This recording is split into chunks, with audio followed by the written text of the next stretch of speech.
I'm sure that recently you've heard that intensified call by stakeholders for the government to revoke that LI that permits mining in forest reserves. The other thing that also comes up as regards this issue regarding mining in the country has also been the need for us to protect the generality of our environment and water bodies.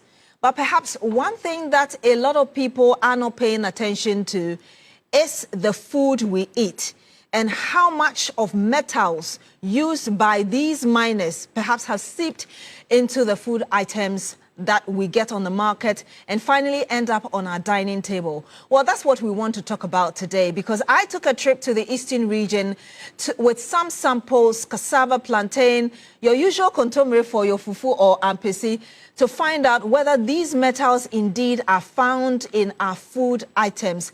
And we'll be bringing you the content of that very shortly. Hello, good evening, and welcome to Agenda. My name is Beatrice Adu, and tonight we'll be delving into the statistics and what they are saying about how much metals are in the food items that we buy from the market and we end up cooking and ingesting daily. I do have on the panel with me Dr. Hanna Bisiw-Kotei. She's the Administrator, Minerals Development Fund, MDF. Good evening to you, ma'am. It's great to have you in studio.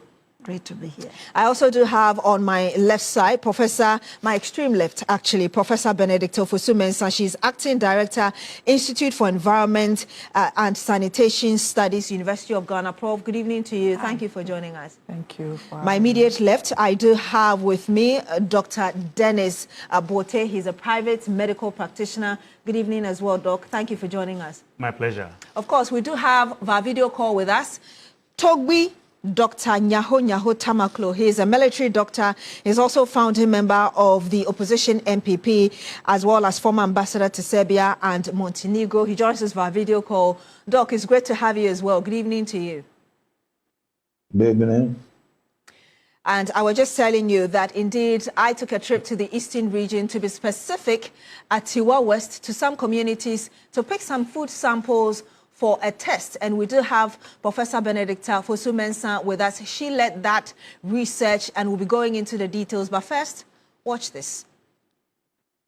For decades, Ghana has unsuccessfully fought the menace of illegal mining, and the devastating effects have been obvious for all to see. Polluted water bodies, more than half of Ghana's rivers filled with harmful metals, and many women experiencing defects on their babies. But to what extent have these heavy metals seeped into food items on the market? I took a trip to some communities infested with Galamsey in the eastern part of the country to find out. Over 280 forest reserves that Ghana has. About 43 of them have already been touched by the activities of illegal mining. It all starts from here on this farm. Don't be deceived by the lush greenery you see right here, because just some few meters away, you've got holes that have been dug here and illegal mining activities are going on. We want to take some food items to examine them to see or confirm whether or not the proximity of these farms to these Galamsey activities cause the chemicals to seep into the raw food items. So let's go. This should be about from here to where the illegal mining activities are. It should be about between 300 and 400 meters. From there, we move to other farms to pick the same samples of cassava, plantain, and even vegetables.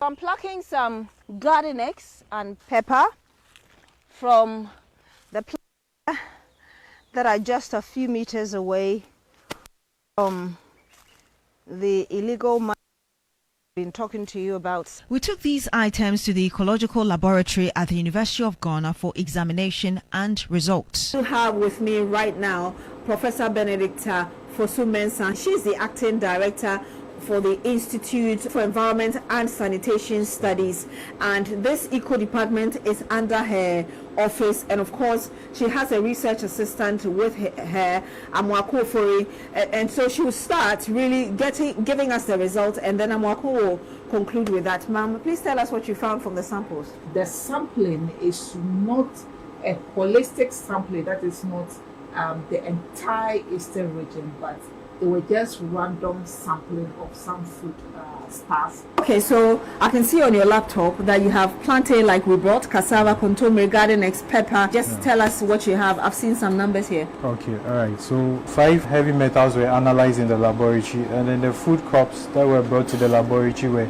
plantain, cassava, contomere, garden eggs, pepper. So after our analysis and we found the various concentration, we also subjected it to permissible limits or guideline values.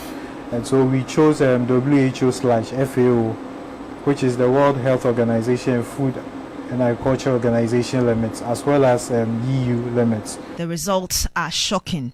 Food items have heavy metals far elevated above what is permitted, causing serious health implications, including brain damage and other related neuro diseases, nervous breakdown, among others, especially in children. Manganese recorded higher values, and these values were in contomere, they were above 1, and their units for adults were 1.14 and 2.01 respectively.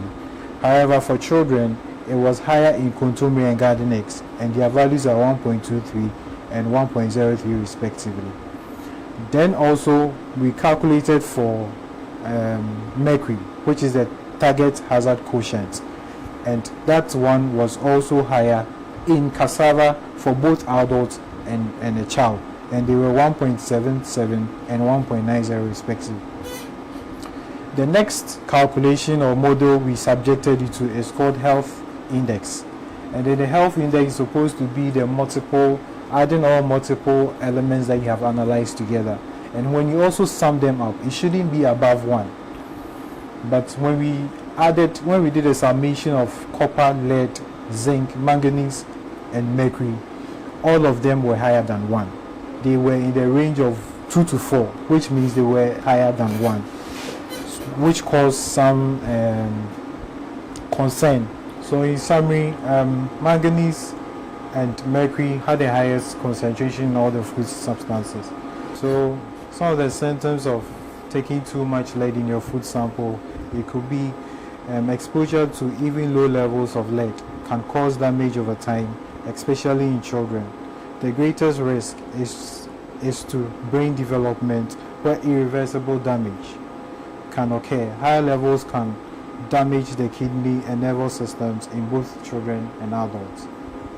Okay, so high levels of mercury exposure can lead to severe neurological damage, developmental problems in children, and even cause death in both children and adults.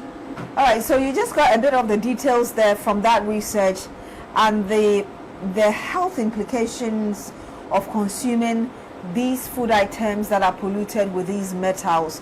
Of course, we're going to be having a conversation about this in studio and get a bit deeper into this very data that we've just received.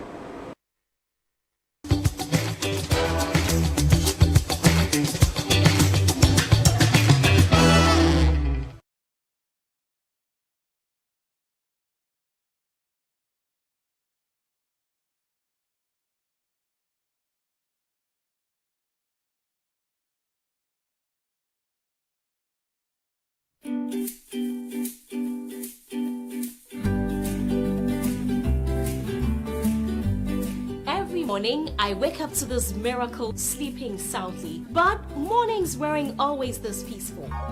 I remember the sleepless nights, leaks that woke us both up, damp clothes and tears, and all I wanted was for my baby to be dry and comfortable.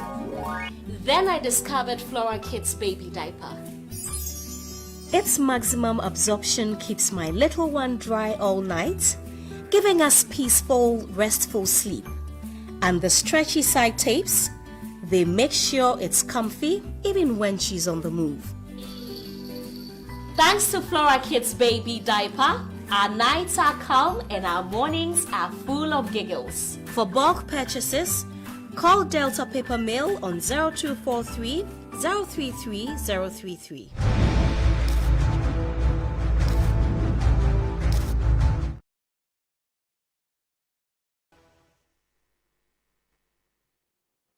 And you're still here on Agenda on TV3. If you are just joining us, we're telling you the story about how metals used in mining, particularly illegal mining, perhaps are seeping into the very food you find on your dining table. And we just showed you that that feature, as it were, of what information was gathered and the results that we got. We're going to be delving into the content in terms of the statistics of the metals that we found. If you're just joining us again, we do have on the panel with us Dr. Hanna Bisiw-Kotei. She's the Administrator, Minerals Development Fund, MDF. We also do have a video call with us, Togbi Dr. Nyaho Tamaklo, who is a military doctor, founding member of the opposition MPP, as well as former ambassador to Serbia and Montenegro. We do have as well Professor Benedicta Ofosu-Mensah, acting director, Institute for Environment and Sanitation Studies at the University of Ghana. And of course, on my immediate left, Dr. Dennis Bote, who is a private medical practitioner. And we're going to go into details of what we just watched. And I'm coming to you first of all, Professor Benedicta Ofosu-Mensah, because you led the team that investigated the samples that we brought just some weeks ago. Is there anything else we need to know beyond what was captured in that video we just played? Well, good evening to our cherished viewers, and good evening to my co-panelists. Good to have all of you here. Well, I would say that not really much is there for us to know aside what was presented. I think the discussion is no more about whether there are heavy metals in our food or not. That fact has been established. And that is why we are calling this issue of illegal mining as environmental terrorism. And we are becoming a poison nation. A nation that if we do not take drastic measure, it will come to a point that the working force will be sick people. And that will mean that we'll spend millions of dollars trying to keep ourselves alive, because we'll spend most of our times in hospitals and in pharmacy or sick bed, instead of using our productive time in engaging activities that will bring development to our nation. So the issue is not whether they are heavy metals, but the reality is that most of the food, if not all food that we eat, are virtually poisoned food.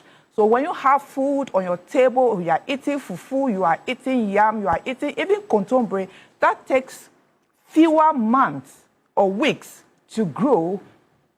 Results from the laboratory shows that these foodstuffs contain metals or levels of metal that are above the WHO limit. And as we saw in the video, we tried to probe further to see, because yes, naturally the soil contains some amount of metals or heavy metals, but then it's above certain threshold that becomes risk to humans. So we understand that should be one. Yes, a it should maximum be of one. less than one. Less than one, actually. One and less than one. And so we try to find out if the levels that we've found are within threshold that are acceptable. And we realize that they are far more than the acceptable limit. And some are giving us 100%, which means that if you are supposed to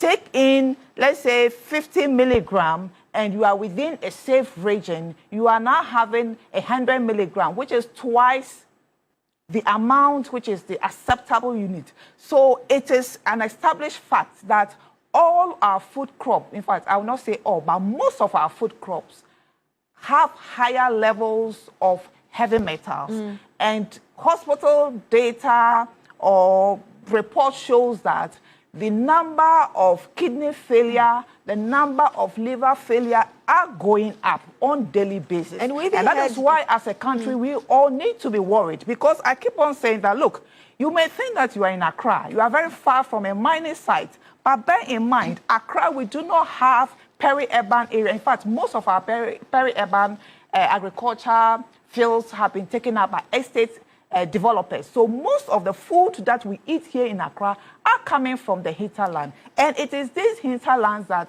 we are having illegal mining. And so we should all be worried. If you are here in Accra, you are equally eating poisonous food just as anybody that lives in a mining area. And that is why it should be of a concern to everyone. And as citizens, we should not sit to allow a few individuals, because of their peripheral interest, put all of us at risk. And I want to get the preliminary thought as well of Dr. Dennis Bote. You're a private legal practitioner. I'm wondering what was going through your mind as you watched the details given to us in that feature, and of course the additional information from Professor Fosu-Mensah. Thank you very much, Beatrice, and good evening to our viewers and co-panelists. Indeed, it's heartbreaking, it's heart-rendering to see what is going on in terms of quantum of these heavy metals that our food is laced with. Hitherto, we have been showing things about the turbidity of the water in our river body, so the water is like tea or it's like Milo. But beyond that, it's also in the food that we are eating. And you see, in nutrition, there's something we call vitamins. So we say, with vitamins, you need them in very little amount. It's the same thing with what we call trace elements or trace metals. There are elements that we also need them in very small quantities. So something like, the body needs a little bit of magnesium, a little bit of zinc, even iron that is supposed to help our blood in terms of increasing our blood level or our hemoglobin. Is even needed in a certain amount. Beyond a certain amount, iron becomes poisonous. So you have iron toxicity, something we call hemochromatosis or hemosiderosis. All these things can come up. Now, looking at the levels of or quantity in terms of how much of these things are in our foods, it becomes alarming that in the hospitals these days, recently we were discussing as doctors, we are seeing too many young people coming with strokes. Under 40s, they are coming with strokes. This morning, I've seen a young 36. It was like, I don't know why my blood pressure is 171. Today, I've seen a young person with kidney failure. Now, we are sitting in Accra. We think that we are on the periphery, but it is something that is global. It's nationwide. The water is coming through our taps. Today, we are talking about food, but water is coming through our taps. And we say that when you have taken your bath with soap and you still clean yourself, you still see some dirt on the towel. So no matter how much our sewage system tries to eliminate all these from the water, the quantum of these toxic substances that come into the arena for it to be filtered means that some will still leak or seep into the water we drink. This poses a danger to all of us. No one is safe. Absolutely no one. And in our foods, you don't see what is in terms of the chemistry of the food, but they are so much laced with these things, and it's heartbreaking for us as a nation. It's heartbreaking. I'll be going to Dr. Hanna Bisiw very shortly, as well as Dr. Nyaho Tamoklo, who is also a doctor as well. But let me ask you this quick question. We heard the person who gave me the data earlier saying that this is also causing brain damage as well as developmental issues in children. Tell us how bad this is. You're a medical doctor. Yeah. So when you have these chemicals or these heavy metals in your food, it goes through the normal thing. You eat, it gets digested, it gets absorbed, it enters your blood. Your blood travels everywhere, including your brain. So the blood feeds the brain. Now, we have something we call blood-brain barrier. So at the blood-brain barrier, these metals, be it mercury, be it arsenic, be it lead, some of them can seep through into the brain substance. And therefore, they cause damage to the brain substance itself. So with time, it keeps accumulating in the brain substance. And it will bring to the fore, a neurological problem. So people have cognitive issues. Memory will be a problem. And the brain actually controls everything you're doing. So perhaps we should even be expecting people having Alzheimer's. Of course. So one of the things that, or eventualities, is that if we are not careful, in the next 30, 50 years, we'll have younger people coming down with dementia, memory loss at younger ages than what we are having now. And being the brain controlling every part of our body. So if the brain is so much congested with higher than normal levels of these metals, people end up having, when people get so worried about, I have tremors, I have tingling sensation, I say, it's going to be worse, because the brain that controls all these functions is now polluted with these substances. And beyond that, these chemicals, they seep everywhere. It can go into your lungs, into your heart, and we say something is mutagenic or carcinogenic. So if I say mutagenic, it can cause mutations or changes even in our genetic makeup that future generations that will be born are likely to have a lot of genetic problems. And carcinogenic means that it can cause cancer. They can cause changes that will lead to more cases of cancer. So the earlier we did something about it, the better. Otherwise, we should brace ourselves for a long haul of a fight against all kinds of disease conditions that we are likely to be plagued with into the future. We are likely to be played with into the future. I'll be coming to you very shortly, Dr. Togbi, Dr. Nyahunya Otamaklo. But like I said, I do have in the studio as well with us Dr. Hanna Bisiw-Kotei. You are a policy person, and I know that you personally, with your task force, you've gone to some of these hinter places to try and even arrest, especially foreign nationals. Having seen the data and the kind of commentary you've heard right now, what's going through your mind?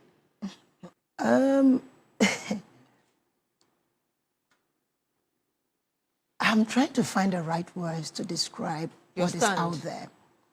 You were in Atiwa West. And to be precise, I started off this community engagement from Akrofufu, where a baby, I'll call him baby because 7 years old, fell in a pit and died, because that pit was dug behind a house. So now they've actually got into the communities. Then I continue with the team to Abomusu. At Abomusu, we have a STEM school, and they've taken over the whole park of the school, and the other areas that have been reserved for future development be taken over. And they've gotten actually to the building as well. So some of the students don't go to school anymore. They are scared. And we've continued. What we do in Mineral Development Fund is to redress the negative impact amongst all the others that we have to do, is to redress the negative impact that mining has on the communities and the people where we mine. When you go to these communities, it's worse than what we see. It's heartbreaking. As a woman, as a mother, as a leader, you ask yourself so many questions. It's dangerous, apart from what we see in the metals. I used to be the deputy minister in charge of water once upon a time. And agriculture, I believe. Yeah, agriculture was after, I was in water resources for 4 years. And from 2013 to 2017, I was in charge of livestock.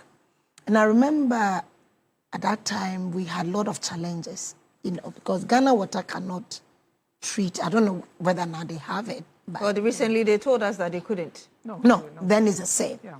It's the same. So the intake at Chebi had to be stopped because of the heavy metals. Then we had issues in Western region.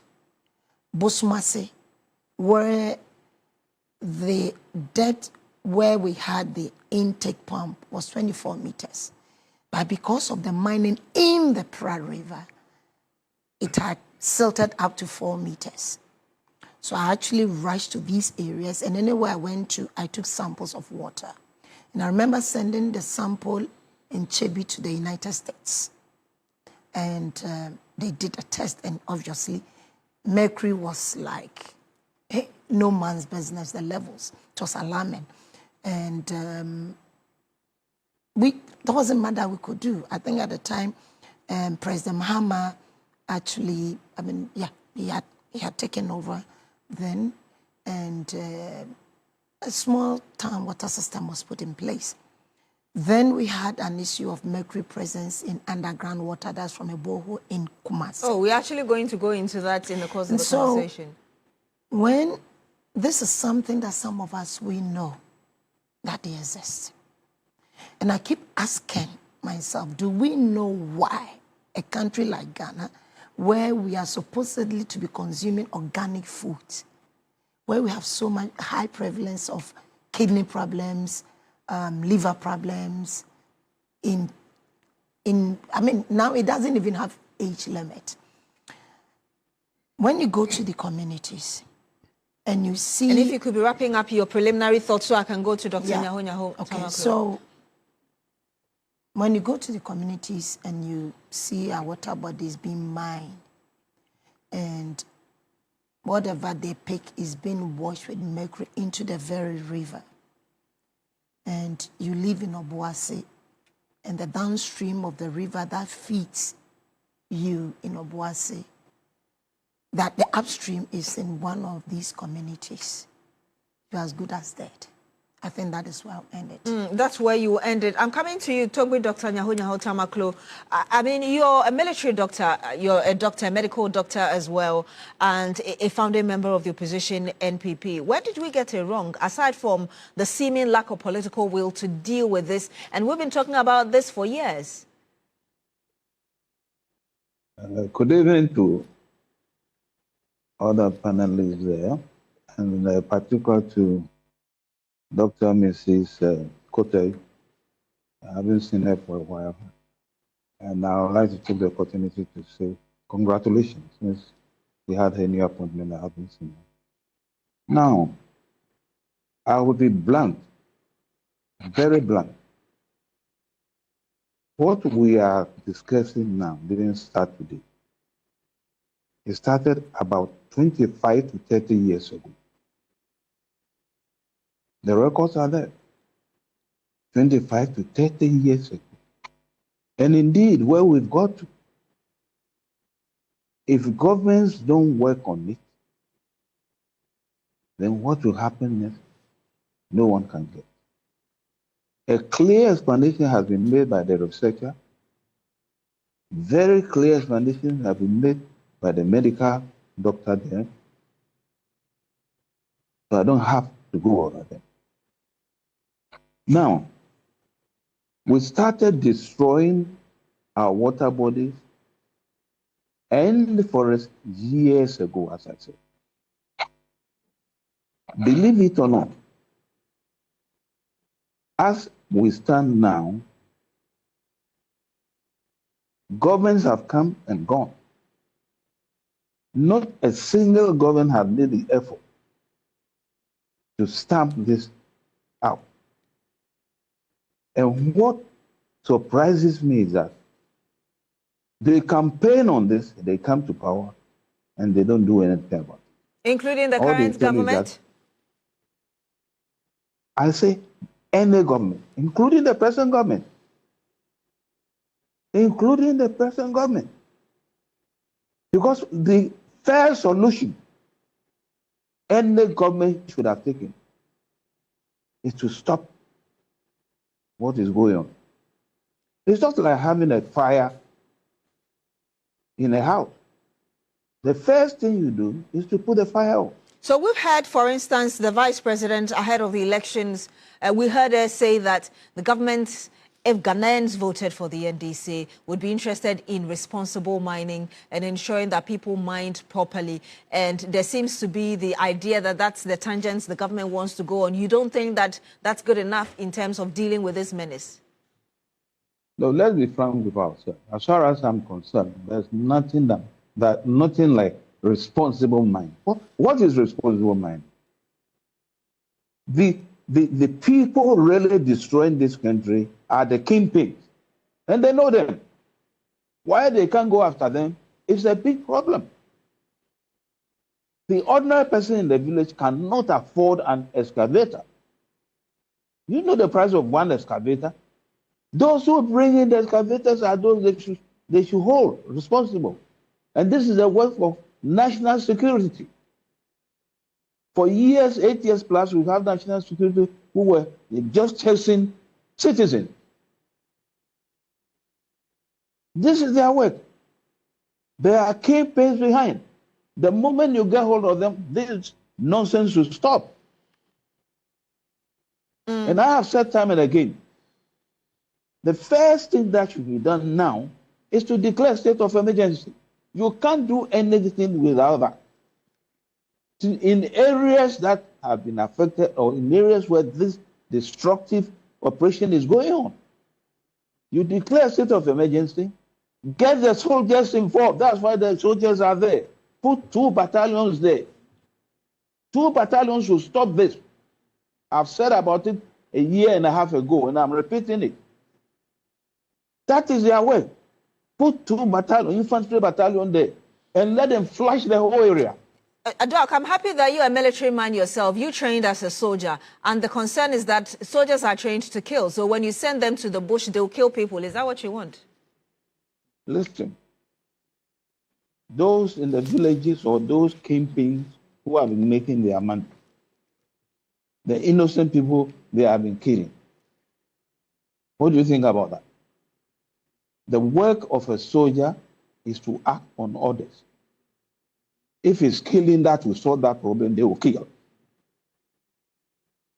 All you tell them is that flush out anything you see in the forest. As I speak with you now, we have about 45, if I'm not mistaken, about 45 forest reserves that have been destroyed. Maybe some of them will be giving us a different, what do you call it, the number. But what I had from the Forestry Commission, 45 forests have been destroyed. They come and tell us that they have been able to rescue one, 2, 3. No, it's not true. Now, out of these 45 or 44, I would say, 4 are just green forests. 17 have turned yellow. 19 orange. And this is a data from the Forestry Commission. If you go there, they will give it to you. So I am telling you today that it appears the political class cannot take a decision because they have been responsible for this country. If the political class can, please let me finish. If the political class cannot take decision, the people will take decision themselves. Because people are dying. There are people that look at what the researcher just said. We are in Accra here, but we are equally guilty. We are equally, what do you call it, going to suffer just like the person in the village. Why should we sit down? What are we waiting for? A state of emergency is a state of emergency. You declare a state of emergency to state or control, to save or control a situation that will be worse. What we're getting to now, we shall get to a place where nobody can handle the whole thing now. And indeed, I have heard also that the Volta River itself is being polluted from the north. What the hell is that? Can't we take a decision? Governments come and governments go, and the same problem. A problem that can be solved by the military within a short period. And when you say that if the political class cannot take a decision, the people themselves would, what does that mean? What did you mean by that? Look, if you have the people suffering, I've said this time and again, what brings troubles in countries?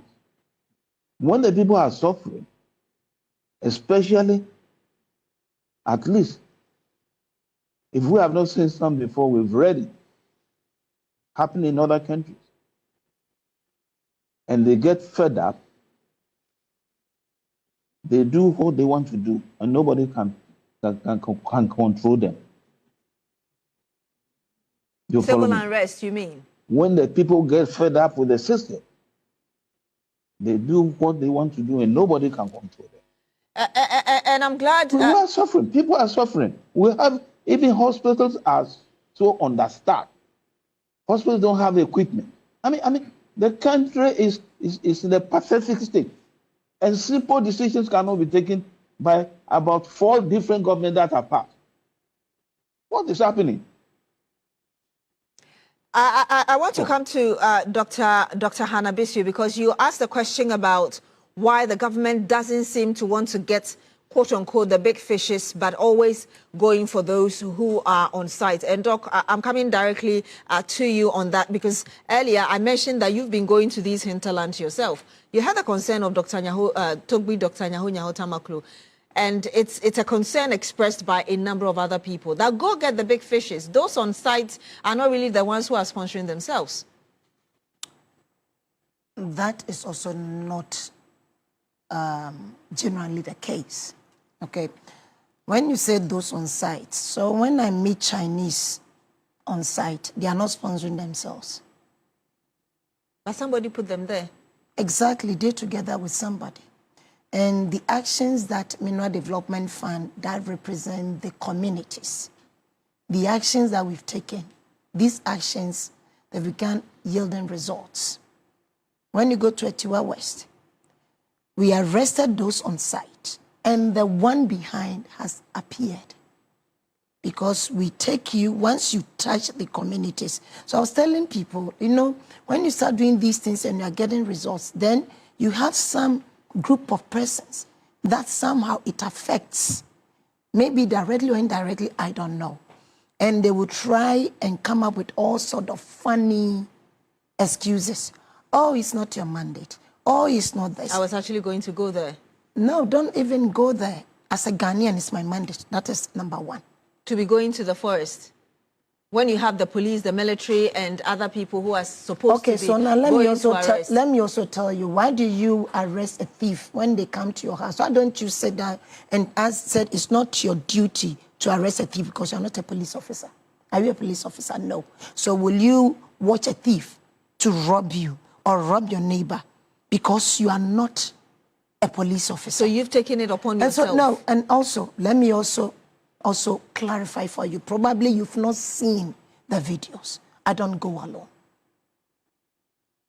I've seen thieves. I've seen murderers. I've seen terrorists.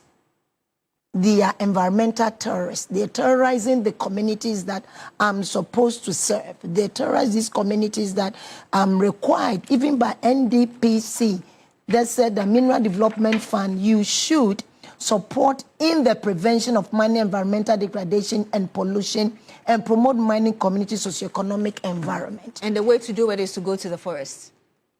I'm talking about community, so I don't know why you're mentioning forest here. When you went to Etiwa, did you go to a forest? No, you went to a community. From the time I started, I've not mentioned forest. You are the one mentioning forest. So I don't want you to push the narrative. Yes, but the point is going to places where there are illegal mining. Listen. You see, when you say going to the forest, you are changing the narrative that I'm putting across. And I wish that you allow me to put this narrative across because it's very important for the nation. Okay? When you come to the act, because you're also going to ask me the same question, and anybody who has asked me that question, seriously, if it's for the consumption of your viewers, it's pardonable. But if it's for your own consumption, it's not pardonable. You know, when you say, is it your mandate? And I'm like, okay, is it my mandate to drink contaminated water? Is it the mandate of that innocent pregnant woman to have malformed baby because somebody contaminated the water? Is it the mandate of that child at Old Atitim who knows nothing but a gun because people come and terrorize them with guns? Is it the mandate of that 7-year-old boy who fell in the pit, dark in the community and died? Is it the mandate of that mother to have lost her son? Now,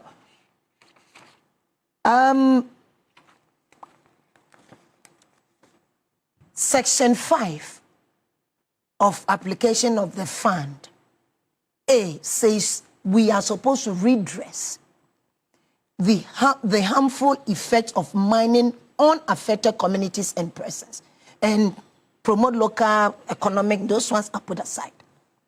You see, before we came to office, MDF had been in existence in 2016, March.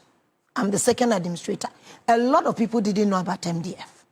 Now we take the books of MDF, dust them off, and decide to go by the mandate, and those that it pinches, they are crying. You went to the field. You went to a community. You saw what they've done in those communities. Have they reported to you how many people have fell in the pit and died? I've been to places where 2 people died. All that it time, somebody fell in the pit and died. And they were met with guns when the community went there to try and rescue at least a dead body. And so when we go to the field, like what we just, the case that we just had, let me read those behind. If you say the case you just had where your task force was confronted, or now, in the the one first after? place, let me also say this. I don't have a task force.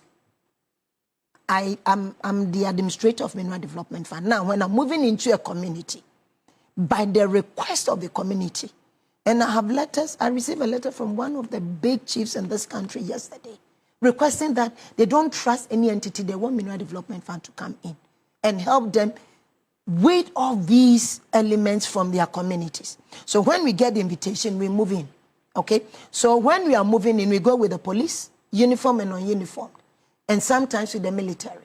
There are places where we're held hostage, but we were able to free ourselves. And there are places, like recent Friday, there was an ambush, but by the grace of God, we were able to discover them. You know, just that case, we arrested Chinese. We got about 8 excavators the same day, and it continued the next day. 2 days ago, those who sent the Chinese, they've written a letter to us. They came, written a letter, assumed responsibility, promised that they are going to pay for the restoration of the land that they have destroyed, the restoration of the water body, and the restoration of the community's life. And they have admitted the wrongdoing. Not just them, all those that we've arrested. And they've been reminded, those that we have in hand, the Chinese, Ghanaians, you'll be reminded, we are pushing for a polluter-based principle. You pollute, you pay. The rest of it, the law that has to deal with you deals with you. So aside from the payments, I just saw you're able to land, and then I'm able to go to the other panel members as well. Aside from the payments, those who have come forward as being behind those, what else is going to happen to them? The law will take its course. What does that mean? It means that because... I mean, we have our laws that say that if somebody is caught between 10 to 20-something years, the person should be able to face That's the law. why the courts have these cases with them. And I want you to know that at least for every case that MDF is handling, we are getting results because those behind have come up and they've assumed responsibility. And as we speak, there are even sites per the intel that we have on the ground. People are moving in with dozers to start the reclamation and tree planting and other stuff, because once you know you've crossed the community, you've crossed Mineral Development Fund. We've had calls now today, I had calls from people who are into Galamsey, and they say the action that MDF we've taken, that if actually made them feel guilty for their actions. And somebody is saying, Madam, I have stopped and I want to help. And we'll show you where if it's in the forest, I will direct them, protect them by giving the information to those who are to go to the forest. But if it's in the communities,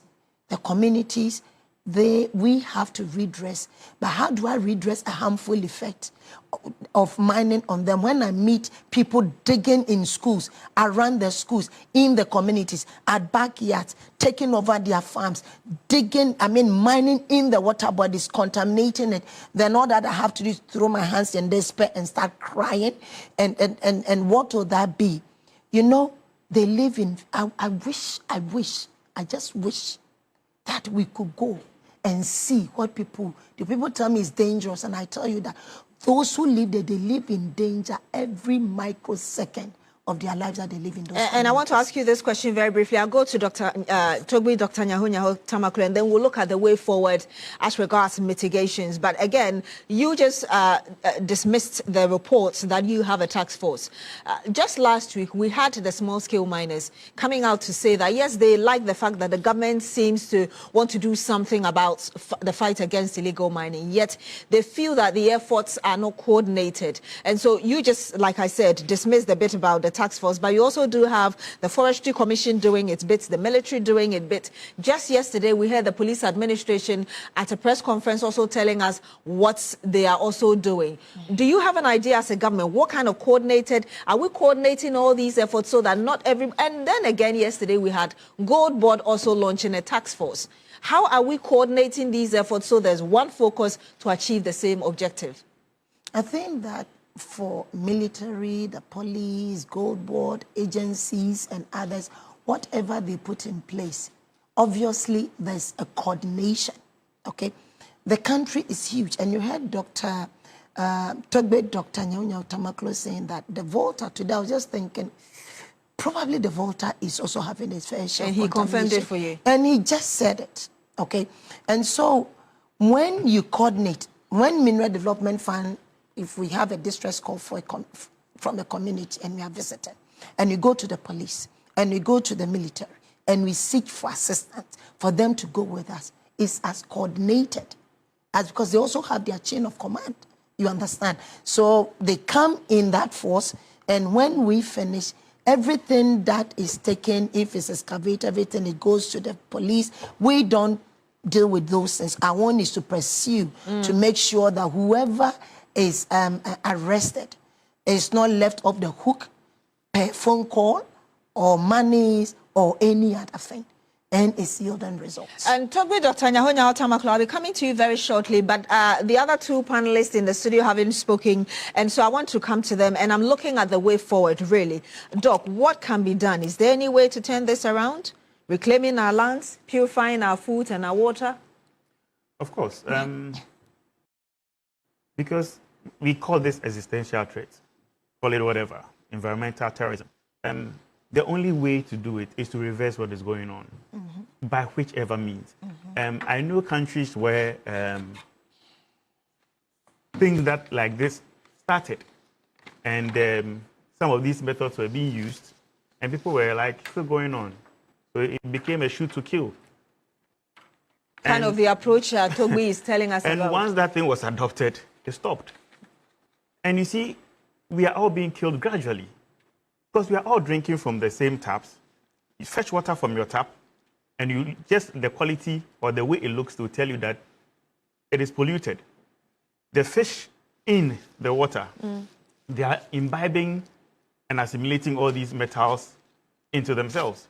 Even the bird overhead that eats from this fish in our river bodies, they are all they are vanishing. You don't see the vultures and all these anymore. Why? They are assimilating all these heavy metals and they are dying off. Wherever you took the samples from, I'm sure they are quite a distance from the river bodies. Some of them and were yet, a bit far. These metals have seeped all the way, percolated all the way into the farms.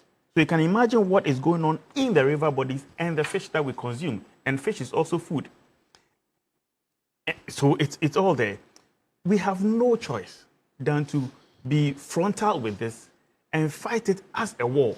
We just assume that these are terrorists who have invaded. And I keep saying, if terrorists invaded our country, how would we handle them? How would we handle them? So that's there are others who also believe that perhaps there are other chemicals that they could use instead of these ones. Are there alternatives? Yes, Do you know about them? Yeah, there are. Yeah, so usually the mercury that is being used is very poisonous. And sometimes lead and all these things do enter into our water bodies. Definitely, there are alternatives that can be used. They may be more expensive if they are, but at least it's more life-saving. Doc, do you know about them in terms of the price? Are they more expensive than the poisonous ones they are currently what using? I can say when it comes to our side, MDF, our research and team, I'll come back to you to finish our I just want to get that. our research team with a private entity here in Ghana, we've done extensive research and we've come up with the alternative, which has gone through all the trials and it's like 0.000 toxicity, and that can replace the mercury and the cyanide, whatever. And they is it more use. expensive than what is being used now? No, okay. It's not. And very soon it will be, once we are done with all the paperwork, it will be launched out there. We are also in communication with the small-scale miners, and it will be tried. It's the best alternative so far. There may be others, but what we have done through research with our partners here. Because we've not launched, I don't want to mention the name. I will come back to you to conclude on that first. Doc, if you can finish, and I'll go to Prof. That is very refreshing to know that at least we are looking at alternatives that will keep the population safe. And so beyond that, there must be reclamation of the land. Because plant life is more like our life depends on plant life. Because pollution of carbon dioxide, plants do absorb them. So if we destroy the forest, we end up all these greenhouse effects. The cyclical we're going to have effect. it again. So we're going to have all these things seeping into the placenta of our mothers, and they're giving birth to more formed babies, and babies are actually born and their brains are destroyed already. So we are going to have more blockheads in school. For saying that out loud. So we need to take the frontal action and deal with it frontally. And I'm coming to you, Prof. Before I come back to you finally, Togbi Dr. Nyaho Tamoklo, what is the way forward for us, really, in terms of ensuring that we are reversing this? And I'm not looking at a long term. I'm looking at something we can do now. And if you have any medium-term ideas before we even think of the long term, because we need to start from somewhere. Thank you. Well, the issue is we need to reclaim our land. Now, when you talk about land reclamation, people just think that, well, let's just cover our pits and then plant trees and other states. I don't think it's so. They are more advanced way of, but simple way of reclaiming our land. We need to do what we call bioremediation. It's not just enough that you have a polluted land and then you put in trees there. Well, the trees grow before you realize farmers go back and start farming there.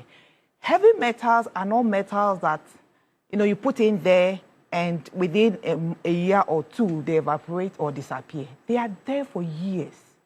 Now, plants are supposed to pick up. If we want to remediate the soil, we want to deliberately remove these heavy metals. And there are several methods of removing these metals. The remediation. The most friendly one is the phytoremediation, which is using plants to remove these heavy metals. Now, if you are using plants to remove the metal, what that means is that the heavy metal is in the tissue of the plant. What that also means is that if the plant remains there and die, the heavy metal is reintroduced into the soil. So it is not just enough to cover pits and plants, but deliberately planting trees or plants that are known to be good accumulators of these heavy metals. Now, we cannot or we should not just leave this plant there.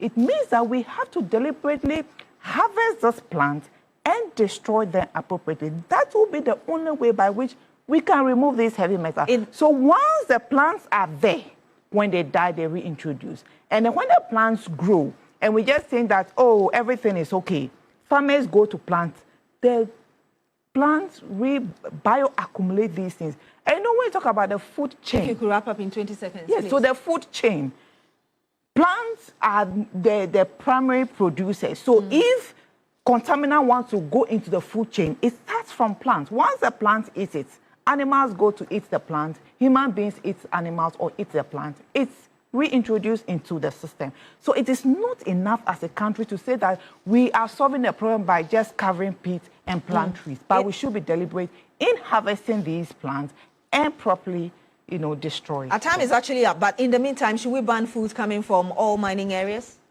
Then where do we get our food from?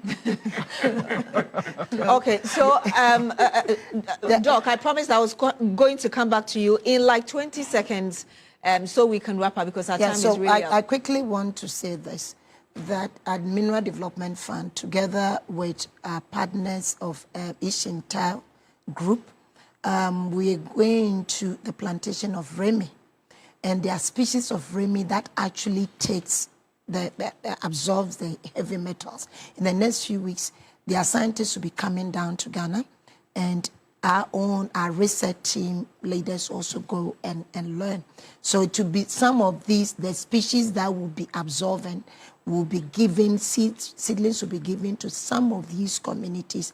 And as Prof said, eventually they'll be harvested and pass through certain process that will not free our land. So we are doing all. When we talk about the reclamation, we are looking at reclaiming the land and actually planting trees that will take out the heavy metals. So Mineral Development Fund this time around in our communities want to make sure that at least we do the right thing. Thank you very much, Dr. Hanna Bisiw. Doc, Togbi Dr. Nyaho Tamaklo, if you would kindly give us your final word in just 20 seconds and then we'll wrap up. Our time is up. My final word is straight to the point. Criminals have declared war on this nation. And when a war is declared on a nation, the soldiers in that country, they fight it. Without that, we should forget about it. Thank you. Thank you very much, Dr. Nyaho Tamaklo. Thank you very much, Togbi Dr. Nyaho Tamaklo, for joining us. Also, Dr. Hanna Bisiw as well with the MDF, Professor Benedict Afusu-Mensah, and Dr. Dennis Bote. My name is Beatrice Adu. Thank you so much for joining us on Agenda tonight. And join please, us again. My surname is Bisiw-Kotei. Bisiw-Kotei. Thank you very much for joining us.